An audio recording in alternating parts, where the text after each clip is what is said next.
Muy bien, y en el bloque que semanalmente nos ofrece Evidencia vamos a conversar con Luis Miguel Castilla para hablar de un tema que es de plena actualidad en nuestro país, que cada día es más actual en nuestro país, que luego de la denuncia y de la salida del ahora exministro de Salud López se ha vuelto más actual todavía, que es el impacto de la corrupción en la economía. En la economía, sí, en general, en la vida de todos los peruanos. Lo primero, Luis Miguel, tomemos el caso del ministro López, porque, digamos, no solamente es una persona con un alto cargo dentro de la estructura del Estado, sino que es el ministro de una de las carteras más delicadas en medio de una pandemia. ¿Cómo golpea la corrupción, la economía, el funcionamiento de un aparato estatal? ¿Cómo perjudica e incluso mata la corrupción? Sí, gracias Raúl por la entrevista de diversas formas, ¿no? Yo creo que lo que vimos la semana pasada, que en la reducción de la calificación crediticia del Perú, el análisis tiene que ver con un menor crecimiento. ¿Por qué?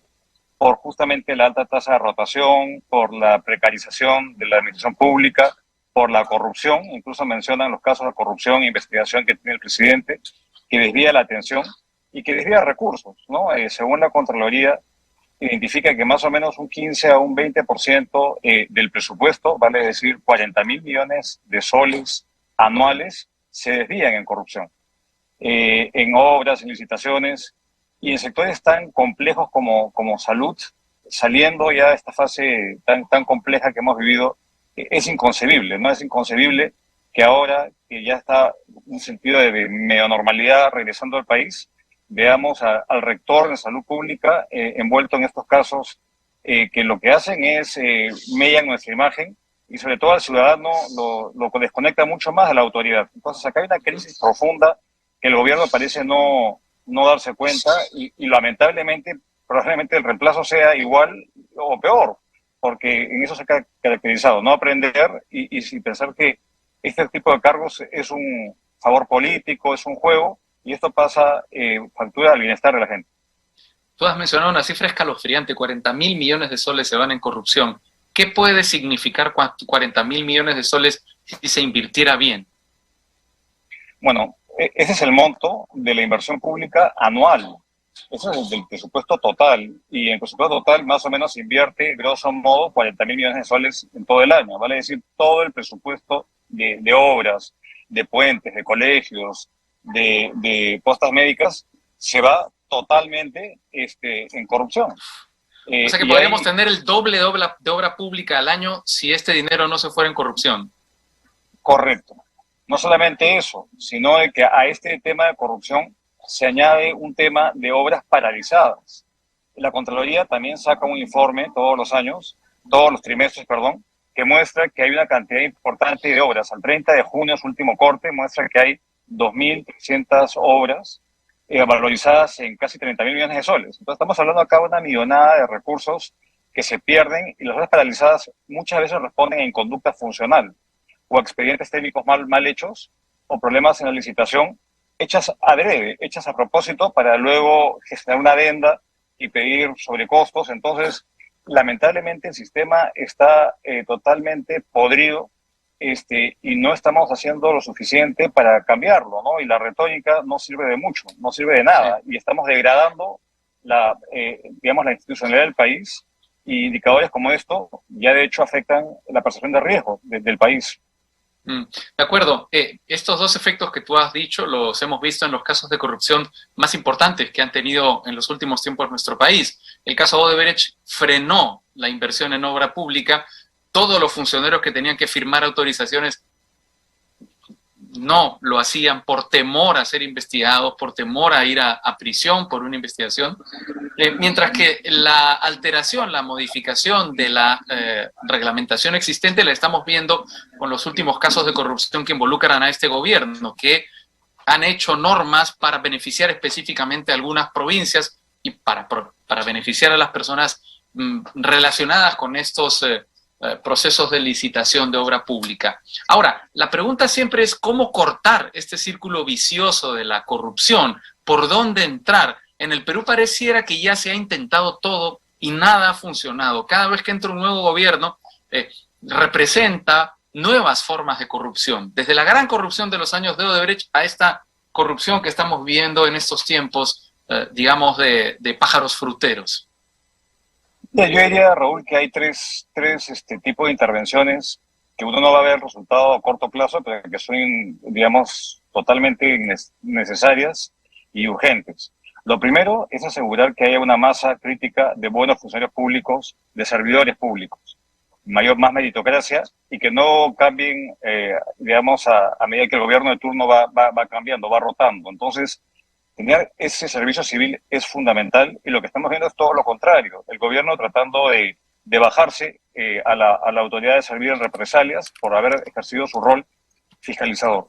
Lo segundo tiene que ver que la Contraloría actúe de manera oportuna, porque muchas veces esto pasa en las narices del control concurrente y esto, digamos, se hace muy difícil estar pues, en las 1.900 distritos del país, en las 25 regiones, acompañando los procesos de licitación de múltiples obras. Entonces, acá la Contraloría tiene que actuar quizá de manera más oportuna, identificando los focos de riesgo y no de manera extemporánea. Acá hay un tema de recursos y capacidades.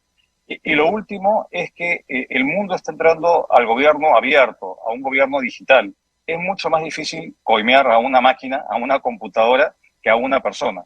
Entonces, acá hemos estado yendo a pasos muy lentos en digitalizar los trámites que hace el ciudadano, porque muchas veces ahí está justamente el caldo de cultivo de esa pequeña corrupción que muchas veces no es tan pública, ¿no? Todo lo que se tiene para sacar una licitación, una licencia de funcionamiento de una municipalidad, cosas que en muchos países son trámites digitalizados en línea y eso reduce la incidencia de la corrupción. Entonces son esos tres elementos, entre otros, pero evidentemente es un tema que está enquistado en el país y que requiere pues, una reforma institucional mucho mayor que esos tres ejemplos de intervención.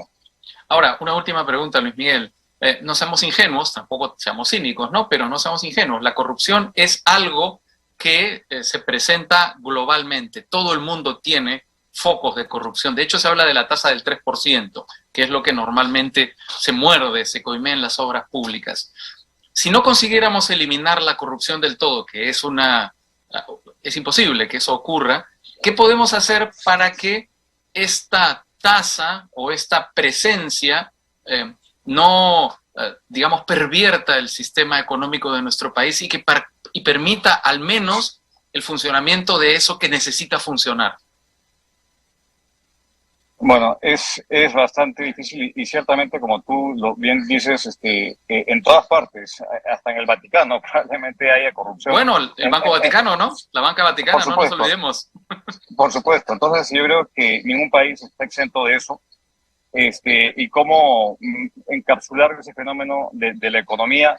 Bueno, han habido países donde eso digamos, ha ocurrido. Uno ve países como Singapur o países muy desarrollados, donde hay tal nivel digamos, de poder disuasivo de la autoridad que se respeta y que si es que se identifica cualquier cosa mínima, eso tiende a tener consecuencias muy graves.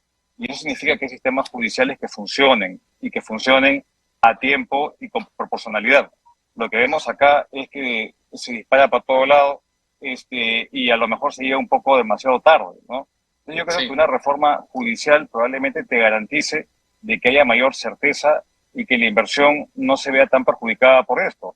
Uno de los países más corruptos de la región es México. Eso es histórico y México tiene una tasa de crecimiento baja. En promedio, los últimos 30 años, 2%. Sí. 2%. Y eso se debe a una prima de tener que pagar pues, una factura de riesgo y de coimas que se ha vuelto parte pues, del modus operandi en ese país. Y esto es una cuestión que se está lamentablemente se está haciendo mucho más normal, se está normalizando esto, que es una cosa muy preocupante.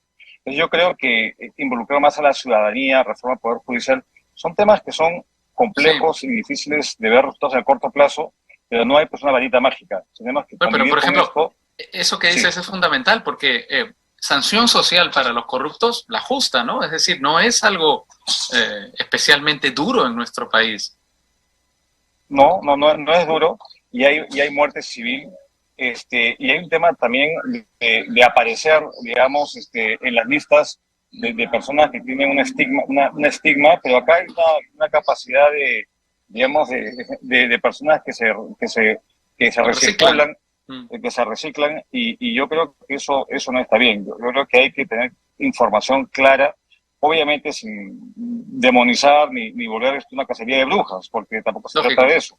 Porque si no, entonces nadie va a entrar al Estado o al final va a ser muy, muy, muy complejo. Pero yo creo que hay países donde hay más transparencia. Estoy seguro de países como el Uruguay, como Sí, Costa Rica, o claro. países un poco más avanzados, tienen un nivel de corrupción más bajo. ¿Y por qué? Porque tienen una sociedad civil mucho más participante en la vida política del país. Mm. Acá lo que tenemos es su indiferencia, por un lado, o una visión demasiado cortoplacista. Entonces, También y eso son, se también refleja son países, también son países un poco más chicos, ¿no? Es que eso quizás sea más manejable. correcto, pero vamos, hay países grandes federales como Brasil, donde probablemente haya ciertos estados que se manejen, que sean monstruosos, que se Sí, hayan manejado un poco mejor. Yo creo que finalmente lo crucial es tener funcionarios públicos que tengan las capacidades, que tengan la mínima probidad y que haya obviamente un costo para el sector privado de incurrir, digamos, en este tipo de prácticas. Acordémonos, sí. la corrupción toma dos partes, el corruptor y el corruptivo. Y las sanciones tienden a estar muy cejadas hacia el sector, hacia el gobierno, y yo creo que poco se hace en el sector privado, lamentablemente, y eso es lo que tiene que cambiar. Una cosa mucho más equilibrada sería lo más deseable, Raúl. De la conversación que hemos tenido ya para cerrar, Luis Miguel, me da la sensación de que seguimos extrañando la segunda ola de reformas liberales que nunca llegaron a nuestro país, las reformas institucionales, ¿verdad? Así es, y yo creo que así como un consenso mínimo en los 90, que la inflación era intolerable y de izquierda a derecha se le dio independencia al Banco Central y básicamente es un poco la inflación y automáticamente eso tiende a disciplinar las autoridades, tenemos que conseguir otro consenso de ese tipo que corte a través de ideología, que corte a través de clase social y tiene que ver con generar trabajos y bienestar, crecimiento, cosa que se está en el país deteriorando. Las perspectivas de todos muestran un país que se estanca, un país que crece a 2%, y crecer más significa efectivamente cambiar la vida de muchísima gente. Yo creo que este tema de ningunear el crecimiento, de pasar por alto todas estas prácticas de deterioro institucional, lo que hacen es tener más pobres, más gente vulnerable, más indigentes en un país que tiene muchísimo que dar. Entonces, nada, el sentido de urgencia, eso es absolutamente necesario, pero nada, estamos totalmente distraídos con este tipo de pleitos, el escándalo de la semana, y peor aún, normalizando este tipo de cosas en nuestro día a día. Eso es muy, muy preocupante, en mi criterio, y tenemos que abrir los ojos y ser mucho más activos y asertivos, Raúl. Claro que sí, Luis Miguel Castilla, director de Evidenza, en el bloque que nos ofrece semanalmente la consultora Evidenza. Muchas gracias por tu participación en Al Vuelo, tan refrescante, con tantas ideas sobre este tema tan importante que es la lucha contra la corrupción en el Perú. Un gran saludo. Gracias, Raúl. Un abrazo. Cuídate.